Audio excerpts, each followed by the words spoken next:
Welcome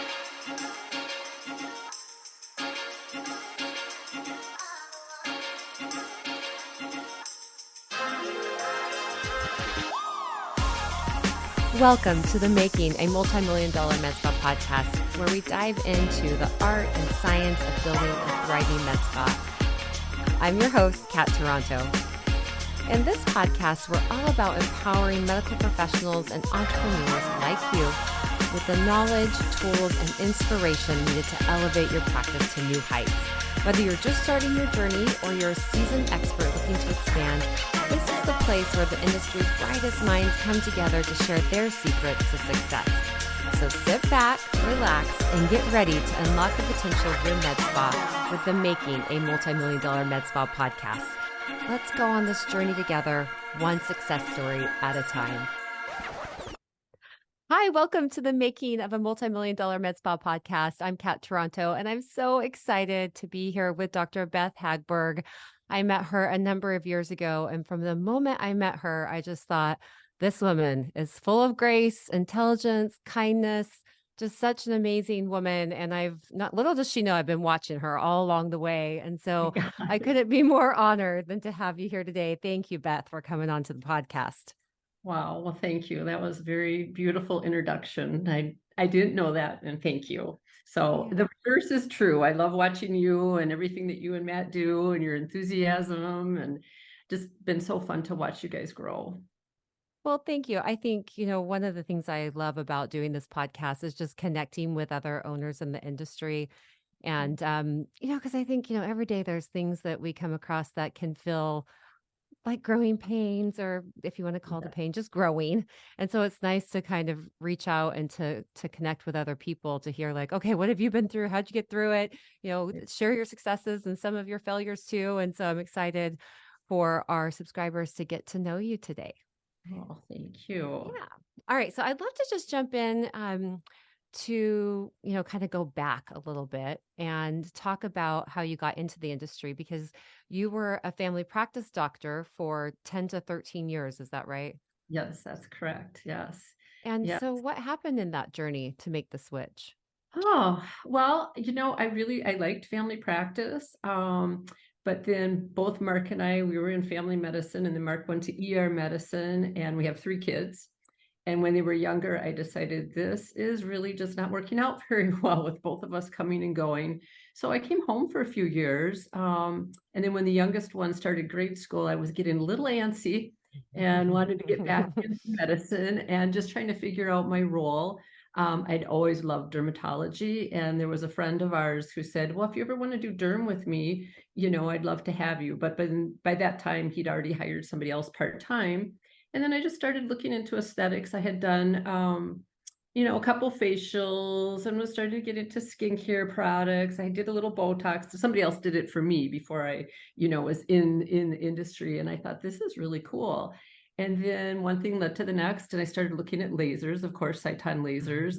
And I was just like, I can't believe what these lasers can do. And it will help so many people. So, I just thought I was going to start out really small. I was just going to do it by myself. And then Mark found out how much the laser was. And he's like, maybe I better know how to do this just in case. so like buying a house. Yeah, totally. So I think he was a little surprised at the price tag. But anyway, so then I was just going to have this little teeny space, that I was renting in a medical office building. And then I was like, well, we better have a little bit more space. So he kind of worked part-time. He brought in the income. When you first start a business, you pay your employees, you pay your bills, but you don't pay yourself. So it took a couple years to get us up and going where we felt that, we were making an income, and a few more years after that where he could, join Skin Rejuvenation Clinic full-time. So that was definitely a journey, a lot of hard work. But I'm very, very happy with that decision, and I've loved it.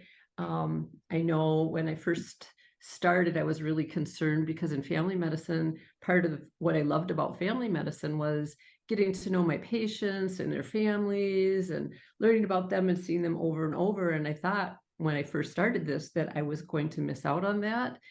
but I was completely wrong because I see patients over and over. And now that I've been doing this for 20 years, I just, I've gotten to know people patients have been with me for 20 years. So, from the time they get married to have kids and on and on with their lives. And I love that.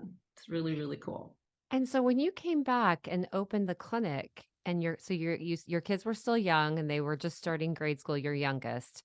Yes. And so you'd mentioned, Mark was still working part-time. And so were you full-time at that time? How did that work? Yeah, I was full time at the clinic, although, we started out with like 5 patients. Our friends and our family, we had this little Yeah. Tupperware box with some charts in it. And so it was not like it was crazy busy.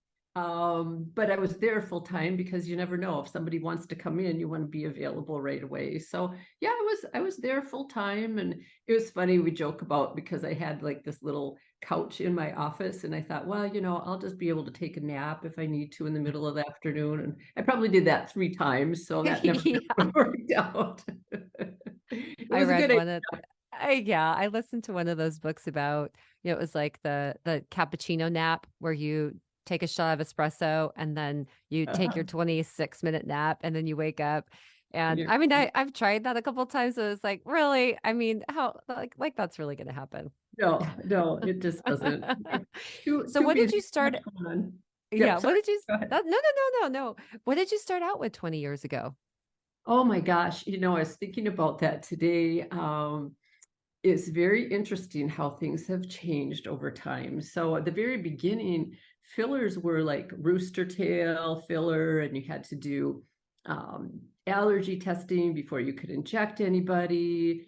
And when 2005, I think, was when Restylane first came out, and the only indication was nasolabial folds. And, that's what we did. And if we did a full syringe, we were so happy. We did a syringe of filler, and it was great. But, with all the advances of hyaluronics coming out, obviously that has really blossomed and changed. And then we started out with our Cyton laser. One of the first things were your micro laser peels. So that's what we started out doing. And then there was something called 1319. I don't know if you were around during that time for acne scarring. So we did some of those. So well ahead of any profractional halo. It was well before that time. And then Cyton, I heard I was interested in getting some kind of IPL device. And then I knew that Cyton was developing their BBL. So I waited for that, and I'm really happy that I did because that's just such a beautiful treatment. But back in the day, we didn't have a lot. Oh, one thing that we did, we had because we had all this extra space, so to speak, we had one of those folding suntan booths where you could do spray tans. Oh, yeah. And we thought, oh, this will be really, something nice to offer our patients because we're telling them not to get tan. So we decided we practice on our 3 kids. So we got it all set up. And then I sprayed one of them, and Mark sprayed one of them. And then our youngest, I sprayed him, and Mark said, no, no, no, you didn't do that right. He's not dark enough. So we got a second coat. The poor guy, he was so dark, so dark. He went to school the next day. Poor thing. What happened to you, David? What happened? And he goes, I was an experiment gone wrong. Did you ever see the Friends episode? Where, oh my, I'm gonna send you that link. That is I would love to so see it. funny. Oh, I Yeah. love that. Oh, doing it on your kiddos. I kind of just want to do it on Emmy for fun. I mean, she's 21 now. I mean, she knows all about it, but Oh yeah, it's like, she'd let me probably just be fine. we She'd just probably be practice fine. on each other. Yeah, she'd be up for it. Well, recently we revisited that idea because, well, I still love a good spray tan, and I'm like, I would love it if it were just here. Yeah, But of course, if the room, it just doesn't make sense financially to offer that when you can I offer so know. many other things. Right, right. Oh, that is so funny. So thinking back to those days and when you were, starting, what were the surprises either in like something you thought would be really easy or great, an amazing treatment and it bombed, or something that you thought would never take off and it Uh-huh. became, something huge? Oh, that's a good question.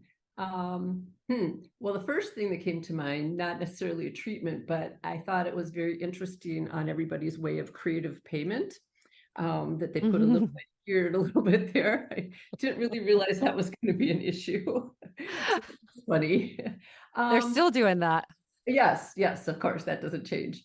Um, Uh, Cal, I think I mentioned earlier about filler, how that just changed so much over the last 20 years, and just, you did lips and nasolabial folds, and that's all you did. And then it just started, oh, and then you add the marionette lines, and then you add this. And so we feel blessed that we were able to kind of grow with that in terms of injectables.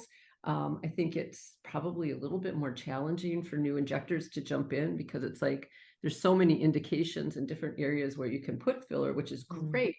Makes for a beautiful treatment, but there's just so much you learn like right away at once, where we just kind of every year, oh, now we can do this, and now we'll add that. And we sort of gradually learned it.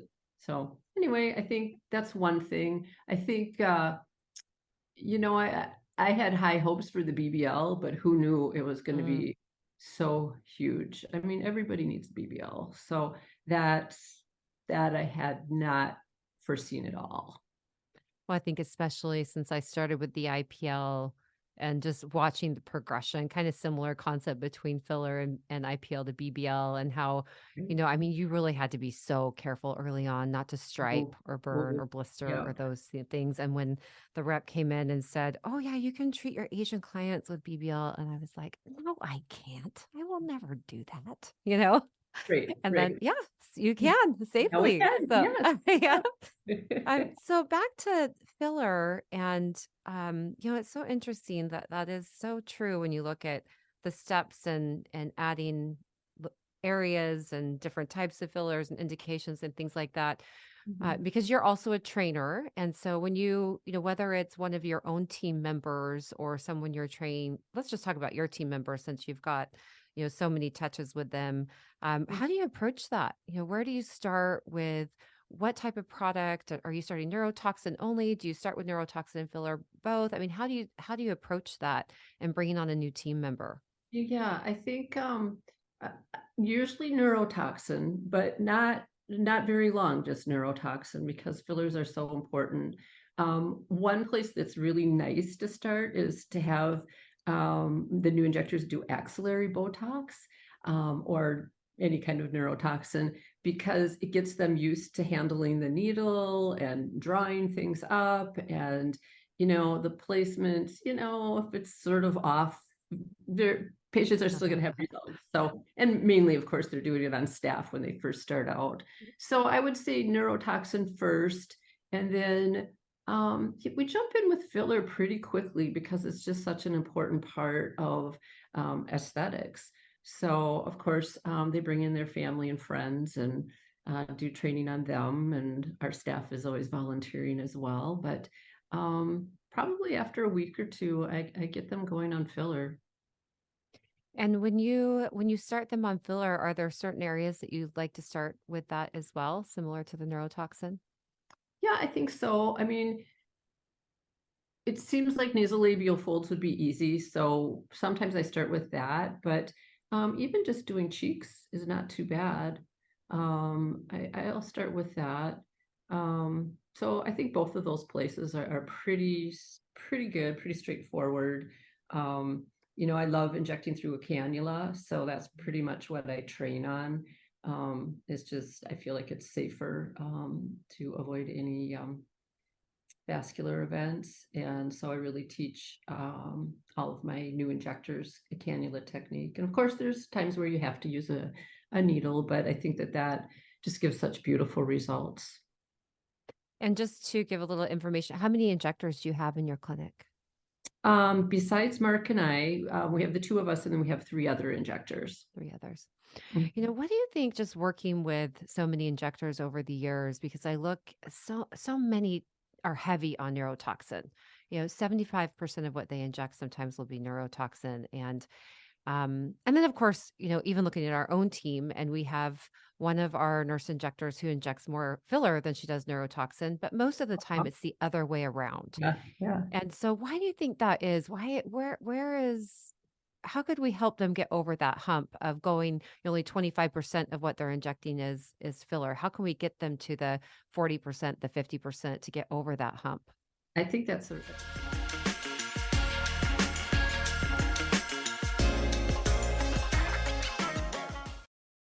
Hi, all. I hope you're enjoying the podcast. We are always looking for feedback to make it better. So be sure to give us your feedback at the link in the show notes. If you're loving the podcast, we would really appreciate it if you would share it with a friend, rate us 5 stars, and write a review. This really helps other clinics and industry professionals find our podcast. Thanks. Now let's get back to the episode.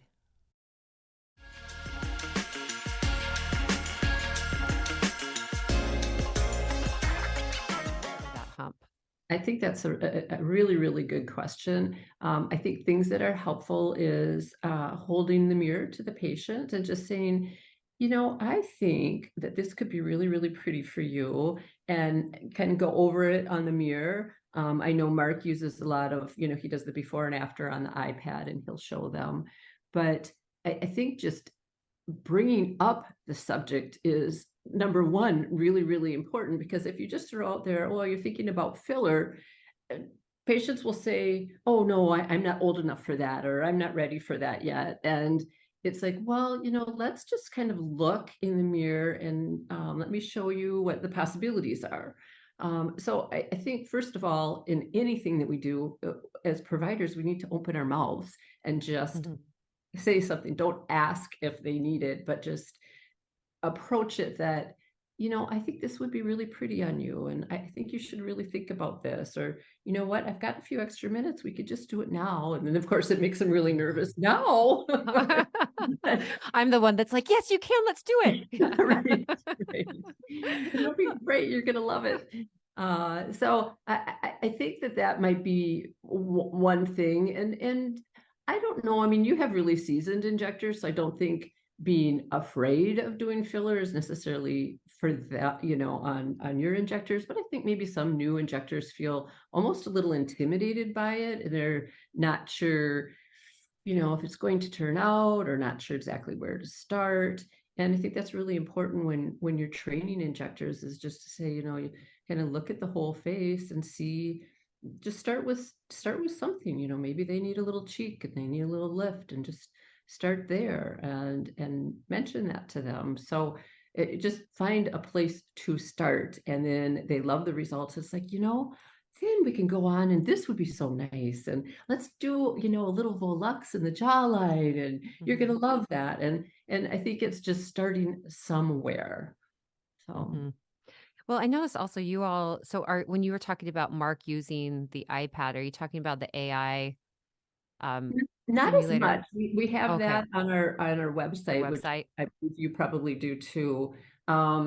No, he just does. We do a lot of before and after pictures, pretty much on the iPad, and then it just goes over into RX Photo.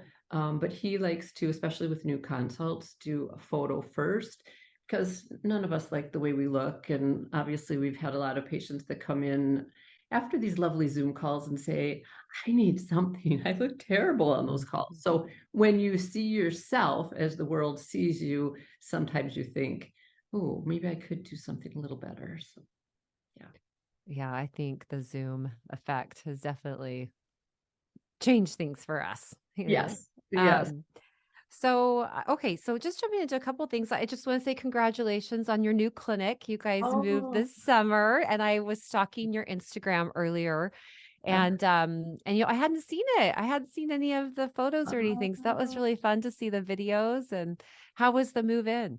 It was good. It was good. We almost moved in on time. We just had the sinks were a little on back order, but yeah, it was really, actually, it was amazingly quick. We didn't want to interrupt our business. So Friday night, we had all the movers come in. and I was still seeing like my last patient, and I was working on the computer, and I looked behind me and they're whisking away all the computers and all the furniture, and they're like, can we take your computer? And I'm like, no, I'm still working. Oh, can we take your phone? I'm like, no, I have one more phone call, just wait. I looked around me and it was like a ghost town. I mean, they were just so fast. And then they took everything over to, our new clinic, which is really only about not even a half a mile away.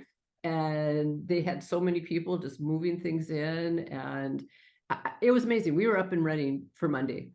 And Wow. So why yeah, the move? Why did you move spaces? multiple reasons. We had outgrown our space, and from the very beginning when we started, we had what I thought was a pretty big clinic, but probably about 12 years ago, we had expanded in that existing space because we were running out of room. And then now again, we thought, oh, this is huge, but we were running out of room again, and it was going to be a little convoluted to try to make it fit all in that particular space. And I think we were ready for kind of a fresher look, fresher start. I really like our new space now. The decor is totally different than what we had before, but it's updated, it's modern, it's light. The parking is fantastic for our patients, which I think is a big thing. We have our own door, whereas before we were in a medical building, and that gives you credibility, which is why I started there.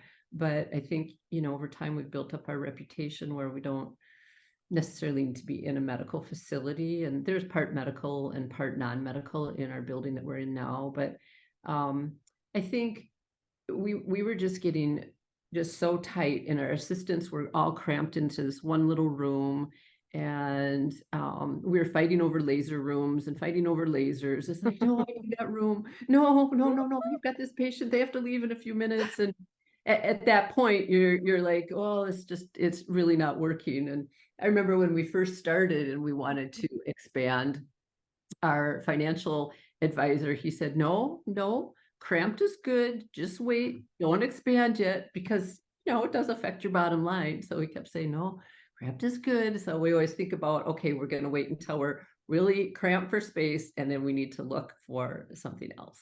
So Do you think that was, do you think that was good advice? I do. I really do, to a certain extent. I mean, when you're on top of each other and you're fighting for rooms, that's not good. And I didn't like all of our assistants being in a little room. So yeah, what we have now is really, really nice, great flow, lots more room. Yeah, it's Yeah, I think, we also kind of have a similar journey, but it is like you've got to get busy enough to justify it. So, I mean, yeah. I do think that that's good advice, but on the one hand, it's kind of like trying to figure out the timing sometimes can be difficult. It can be, and it takes a while too, well, you've done this a few times too, from the time you think, well, we should do something else and explore the possibilities and then look for a different space. It's a long time. I mean, from the time we started looking at new spaces, it probably was a year and a half to finish our build out. So it takes time. And by that time, then you're like really squished. Yep, yep. Ours took 2 years, so you beat us. Oh, okay. Well, So when you're building out your new space, there's so many clinics that we work with that are brand new in aesthetics. Here you have these 20 plus years of experience and purchase, getting into space and expanding in that space, and then moving to a new space. But so many of the people that I work with are brand new.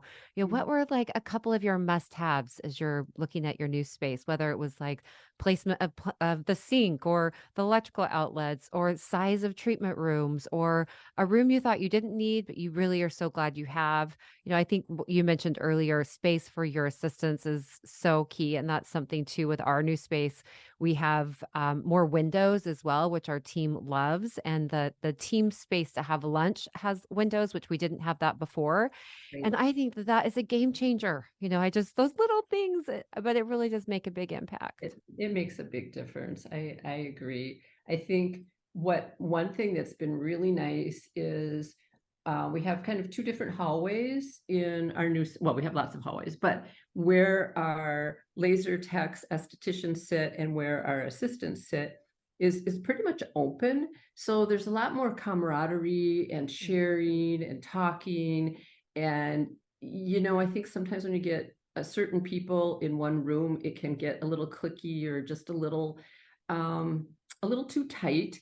Whereas now it just seems like the atmosphere and our staff is just really happy and just has the flexibility to mingle a little bit. And I think that was one thing that I really wanted to do. I did not want closed off rooms for our staff.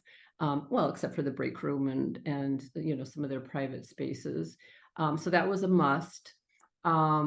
One thing that we have, I don't know if you added this to your clinic or not, but we have 3 numbing rooms, which are really nice. They're not very big, but big enough for a nice comfy chair and a little TV, and we've got blankets. And that has done a couple things. One, I think it's really, really nice for our patients just to kind of be off on their own and they can do their own thing. But then also it's freed up a lot of our laser rooms, which we were prior to that in our old space, we were numbing in our laser rooms. So that was really taking a lot of time and hogging up rooms that could be more utilized for treatments. So I think that was really, really nice. I like that a lot. So 3 numbing rooms, are they just single person use? So only Yeah. one client can be in there at a time? Yes. Interesting. And so how big are these rooms?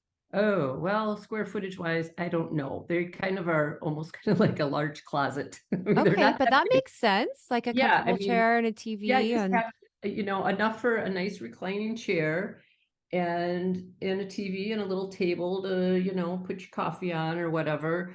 Um, but that has really freed up a lot of space. And I think our patients really appreciate it too. And they're not just laying on the laser table getting numbed. So it doesn't take up a lot of space. yeah, They're that's not really nice. big. Our numbing room is a bigger room with, you can seat maybe 8 people in it, Uh-huh. but then they're all together too. So, you have 2 to 3 or 4 people in there at the same time and I mean, they're all numbing. And I will Right, say I've walked in there and they're making friends. Some of them right, start to chat and make friends, right, but right. I kind of like that, like be able to go and relax in your own space and recline back and watch a show or not, something like that. That's really nice. Yeah, so it's just how you want to utilize your space because we looked at the same thing that you're set up and just have one room for numbing. So we kind of entertained that idea for a while too. So I don't know what is better. I think it's probably kind of nice for patients to chit chat with each other and, oh, what do you do? I do this, and they could sell your treatments for you. Well, one had just had a halo. We actually, now we're using it also for, when we use the Velez mask and they may stay for 30 minutes after the Uh, treatment. And so we'll just slip them right back into the numbing space. yeah, And one was numbing for Halo. The other one, I was removing the mask and the mask comes off. And she's like, the one that was numbing for Halo is like, oh my gosh, you look great. I am so relieved. Like that looks so much easier than right. I thought because, that Velez mask just cools and calms and Yeah, it really kind of cleans it up if you've got any pinpoint bleeding, it just pulls it off with it. And so, I it don't. was kind of fun to see that response as Right, well. right. Yeah, the camaraderie there. Yeah. Yeah, yeah. So in building your new space or maybe your old space and new space, I look at some of the things that we've gone through with our new space. We actually had a really cold winter and our pipes burst Oh, about 3 weeks oh, ago, and oh half the God, building was flooding through the ceiling. terrible. I feel for you. I feel, oh, that is so awful. Oh my I will God. say it was on the office side. So at least Uh-huh. it wasn't on the treatment side. So there's a Yes, silver lining. yes, yes. um, but I think I was reading through some of yours. I mean, what about things like that have happened at your clinic or, whether it's a team, something with your team or something with the space or, any kind of like little missteps and just kind of getting through those. Oh, Um, yes. Well, we have lots of good stories. We had something similar happen to us. Mark and I were actually, we had just gotten out to Las Vegas for a conference. Luckily, neither one of us were speaking. And we got a call from the clinic and they said, we have some flooding going on.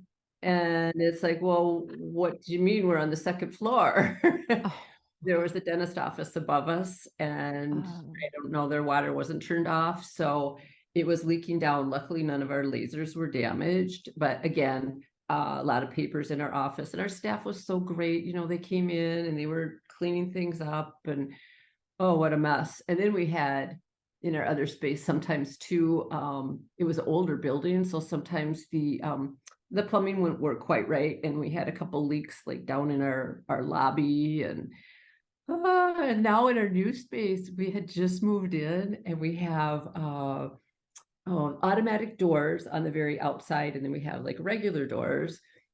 And we had this rain windstorm, and it was interfering with the automatic doors, and it was just blowing like sideways right in, and we just had water all over. It's like, this is brand new. We can't have oh, this happen. So I mean, it's fixed, but the automatic door wasn't shutting because it said something was there, like all this rain. So anyway, there's always adventures, and you just kind of have to laugh and ride through them. oh, yeah, I can't agree with that more. A few months in, summer hit and we all of a sudden had spiders. Oh no. Oh Yeah, no. that was great. Uh-huh. And so, it wasn't like an exterminator comes in once. It was months and months Oh. of, Oh. managing it. And as you can imagine, there are lots of people with true fear of spiders, Oh yeah. and so we really worked hard to get that managed and taken care of. But it's, I think there's just always things. And I love how you were just like, you just got to laugh. You just got to get through it. Cause like, what else can we control? I mean, the things are going to happen. It's just Yeah. having the attitude of getting through it. I think Yeah. one thing that I really noticed our manager does an amazing job of is she's really good at the relationships with the building maintenance crew. So when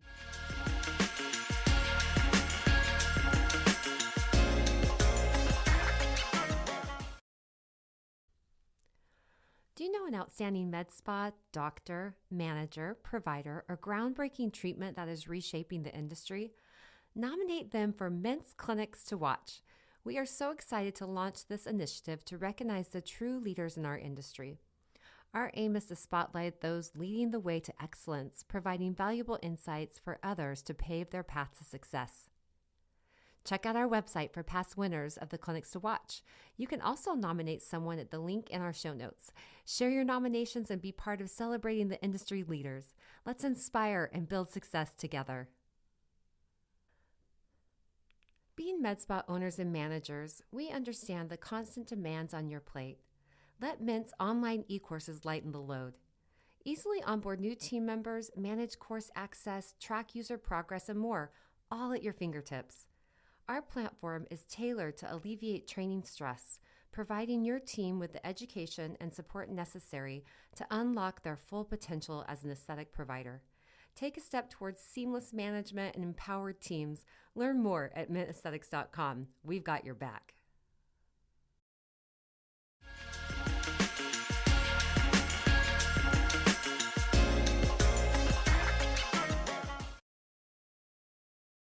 Maintenance crew. So when that flood hit, when it started coming through the lights, she was Yeah. on the phone, response right away. He was in here, he was on it, and I think that is just so important to remember as a management and owners to really nourish those relationships with the people that manage and maintain your building, because you're going to have these things.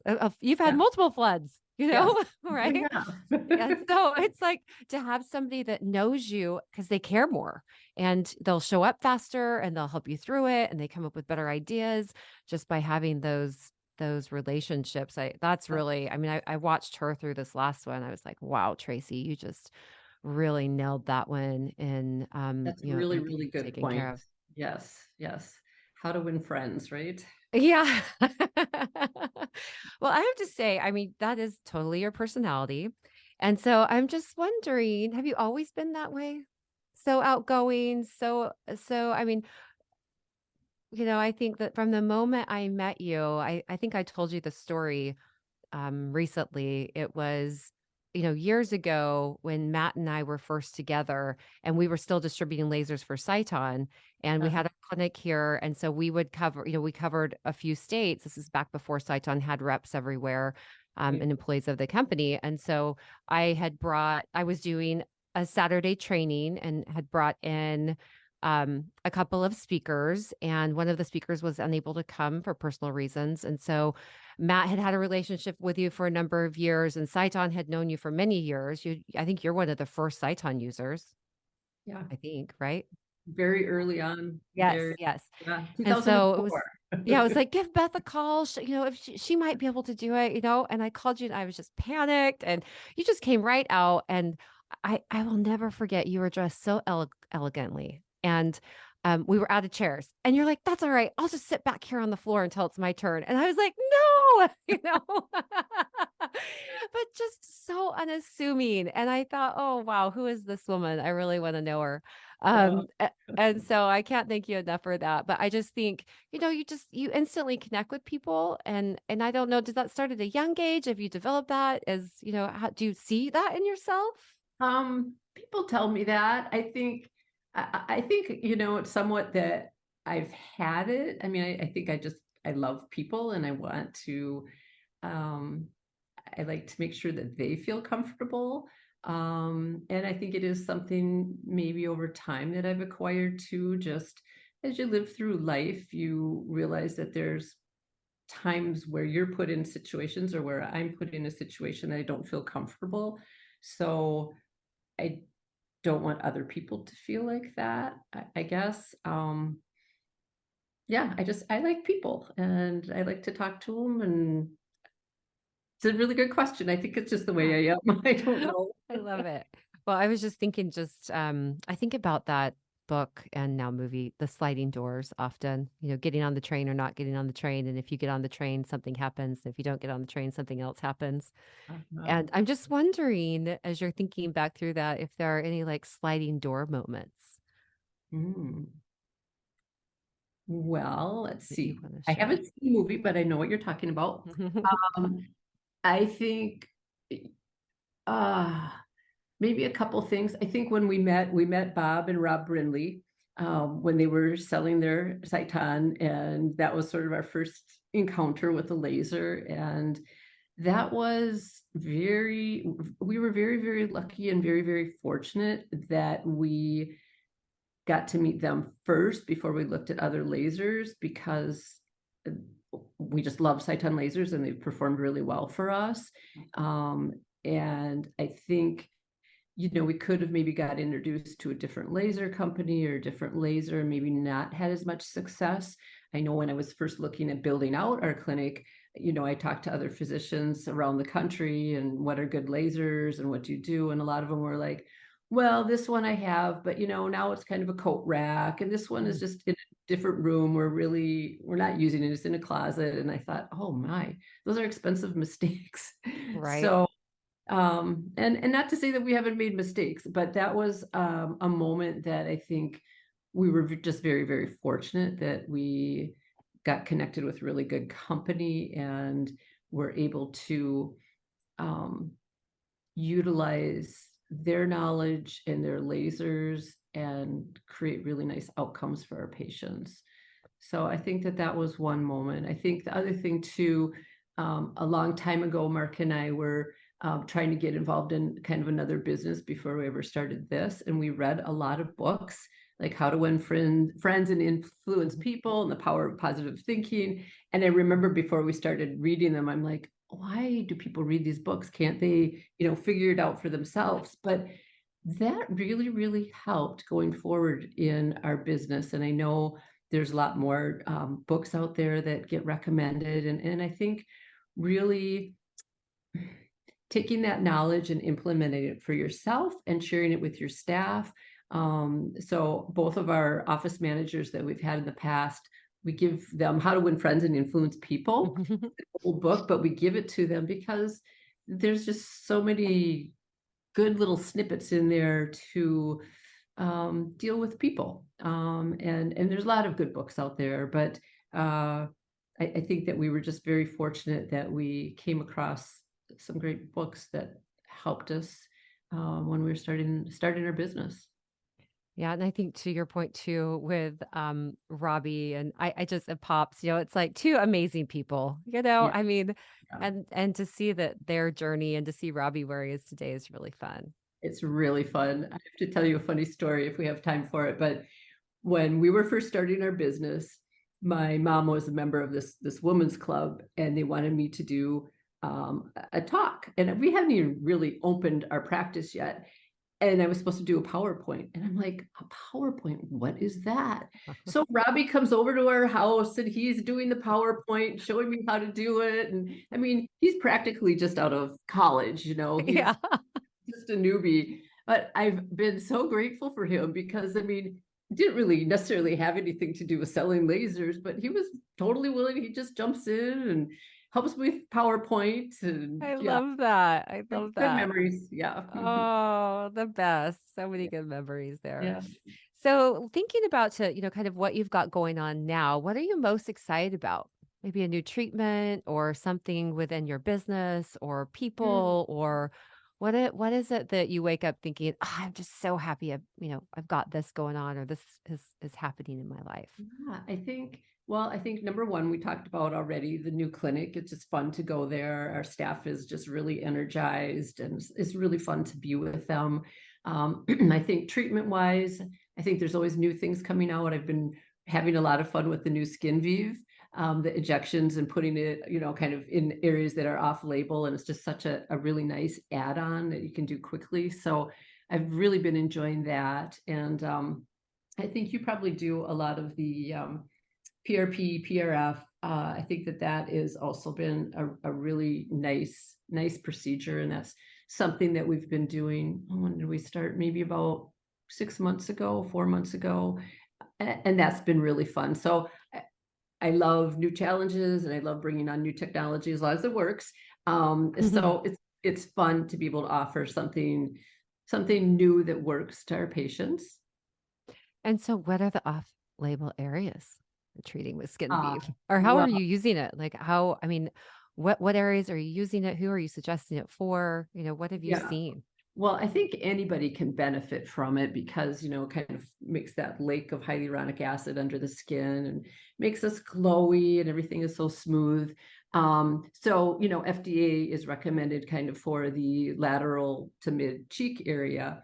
I am loving it periorally. I love it around the lips. So many of my patients that are a little bit elderly, they don't want their lips done, or they've said, I've had my lips done, a long time ago and it didn't look right.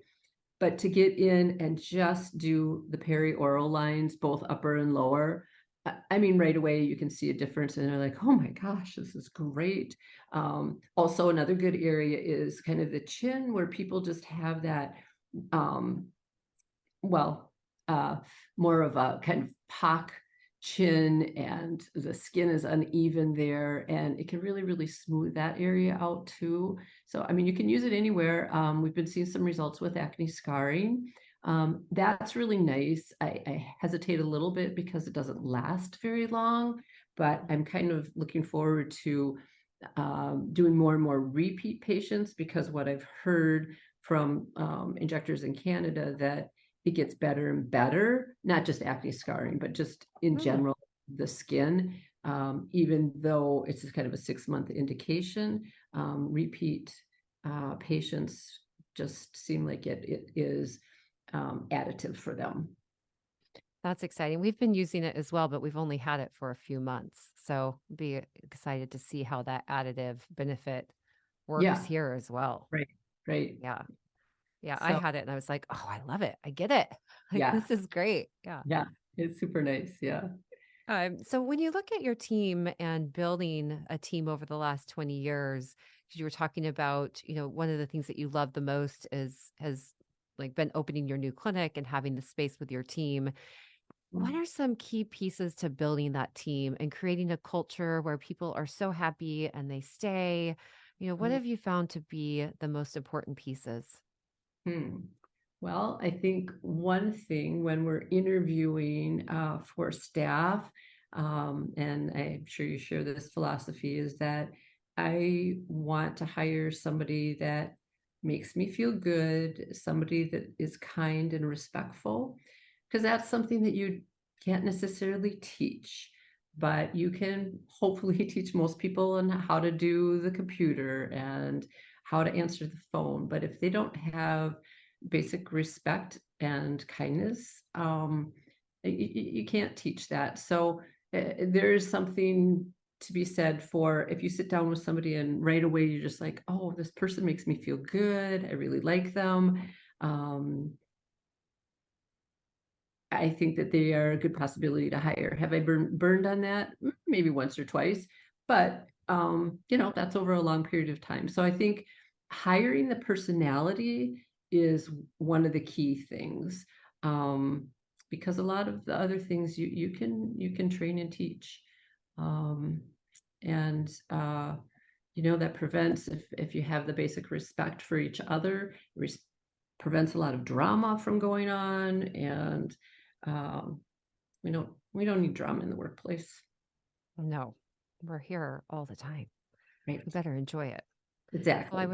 I was talking with a group of clinics recently, and um, we were talking about something very similar.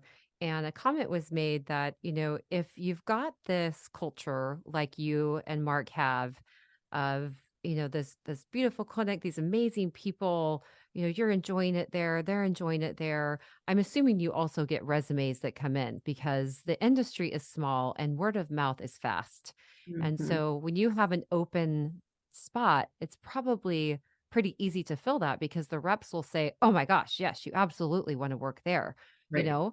And so within this conversation, another comment was if your clinic does not have a good culture, if you don't have that cleaned up first, then you don't get the same level of resumes.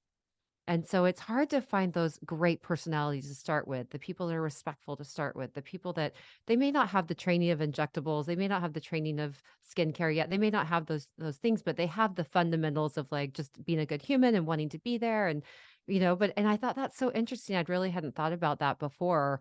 And so it's like I thought, it's really so much about creating this culture first so that it draws these people in, and then you get a higher level of resumes to draw from. And Yeah, so it very makes it a little. interesting.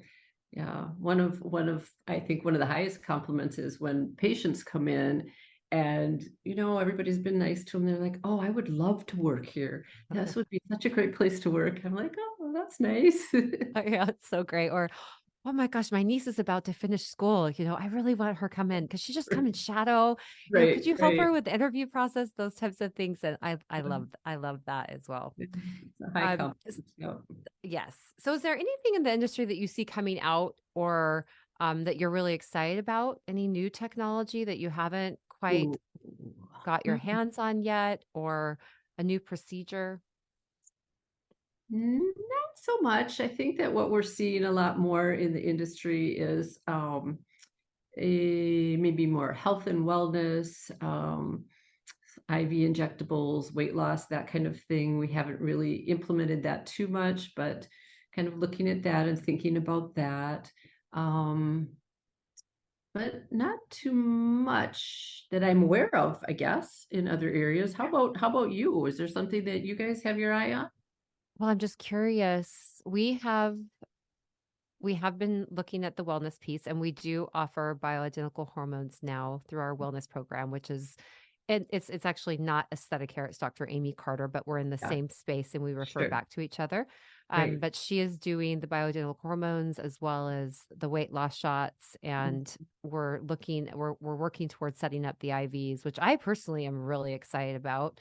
Um, and so, but I think I'm just curious as to what's holding you back with that. And kind of starting there. What do you think Oh, about that as you've looked at? yeah, that's a really good question. I think because it's different, because it's really different than our little area where, we're concerned about skin, we're concerned about fine lines and wrinkles.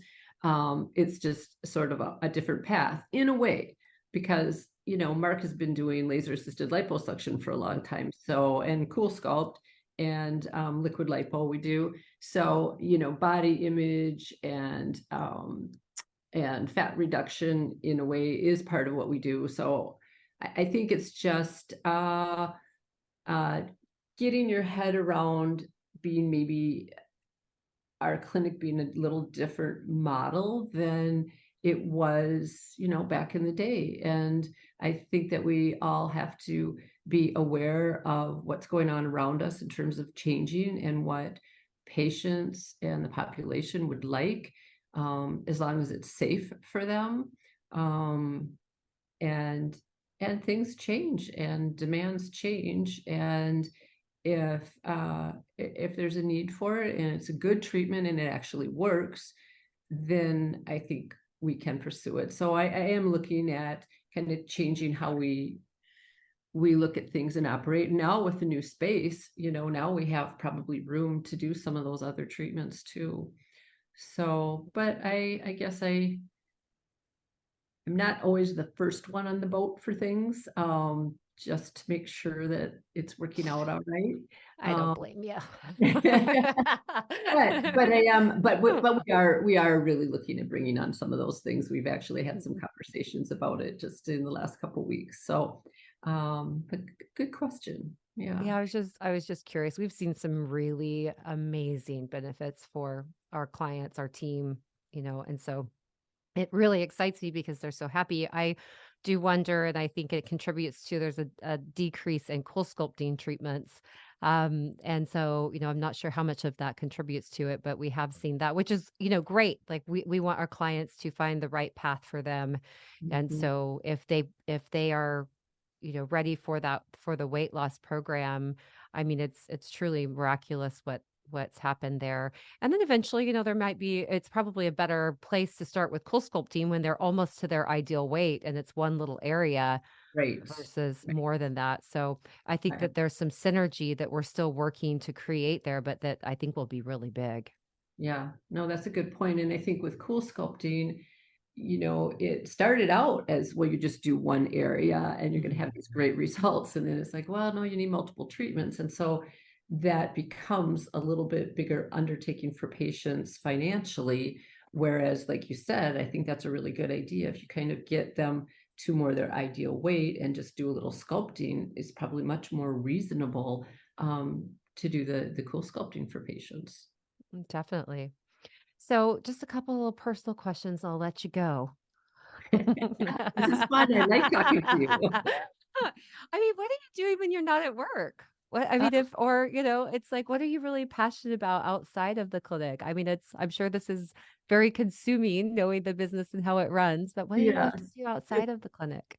it is consuming. I love to read and I love to exercise. So those are the two things that I like to take time to do besides, you know, being with our family. But my kids are all young adults now, so they're kind of coming and going, and you just have to get the snatches with them when you can. But yeah, I like to bike ride and just get out there and be busy. I love to be outside.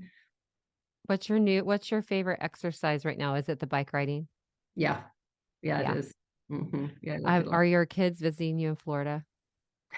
You heard about that. Yes, How's yes, that they warm weather are. place you now have? I bet Yeah. they're real excited to go there. Yes, they are, and I love bike riding down there. Yes, they've all been there. They were down there at Christmas, and our daughter, who's our oldest, she's like, "Carl, I think I'm going to get a job down in Florida," because she's in between jobs. And I'm like, "Okay, where are you going to stay?" Well, I know a place. Yeah. Yeah, I think she does too. Yeah. Well, I mean, I do think about that often in looking at a place, not necessarily, just a second home for us in the future and a place that our kids will want to come. Cause I Yes, mean, that's just yes, as they get older and as we have a 21-year-old, but we also have an 8-year-old, right, it's like we want them to love a place so that they're always wanting to visit us. So right. I think the Florida idea is a really good one. So far, so good. Oh, well, thank you so much for being on with me Oh, today. thank you. I I just adore you. I wanted to, we do a little thing here. It's the Mint Minute where we take a minute to share one little tip or one little thing whether it's your favorite product or a management tool or the AI simulator or anything like that. Do you have a little minute you want to share? Good question. You know,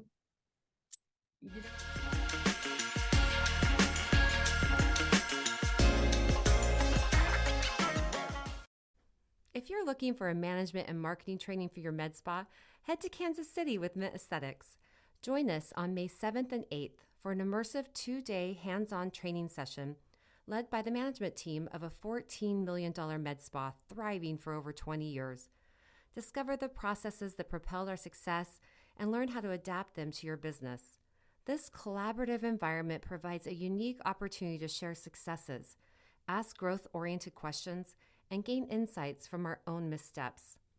Engage with aesthetic care owner Matt Toronto on company culture and customer service. Dive into the marketing strategies behind our annual open house, our biggest revenue-generating event of the year. Even talk with our clinic manager about the intricacies of hiring and training for the highest level of customer service. Our entire management and marketing team will be at your disposal for a comprehensive exchange of ideas, insights, and effective initiatives for your clinic. Don't miss out. Use the link in our show notes to learn more about this event or secure your spot today. Do you know an outstanding med spa, doctor, manager, provider, or groundbreaking treatment that is reshaping the industry? Nominate them for Mint's Clinics to Watch. We are so excited to launch this initiative to recognize the true leaders in our industry. Our aim is to spotlight those leading the way to excellence, providing valuable insights for others to pave their path to success. Check out our website for past winners of the Clinics to Watch. You can also nominate someone at the link in our show notes. Share your nominations and be part of celebrating the industry leaders. Let's inspire and build success together.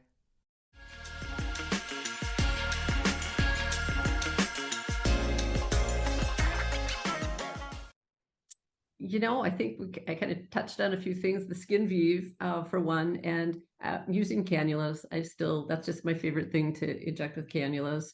I think those would be my mint minute. Those are perfect minutes. I'm a big fan of both of those. So, good. well, thank you so much, Dr. Hagberg. Just really enjoyed having you on today. I can't thank you enough for spending the time to get on and doing this with us and just sharing your valuable information with all of our Mint listeners. So soak it up today, Mint listeners. Dr. Hagberg on with us. She's just amazing. And we'll, of course, put her links to website, social media down below. So make sure you check that out and follow her to see all the beautiful things that she's doing at her clinic. And we'll see you at the next episode. Thanks for listening. Bye, Kathy. Thanks for tuning in to today's episode of the Making of a Multi-Million-Dollar Med Spa podcast. I'm Kat Toronto, and it's been an absolute joy to be part of your journey. Until next time, let your passion lead the way. See you soon.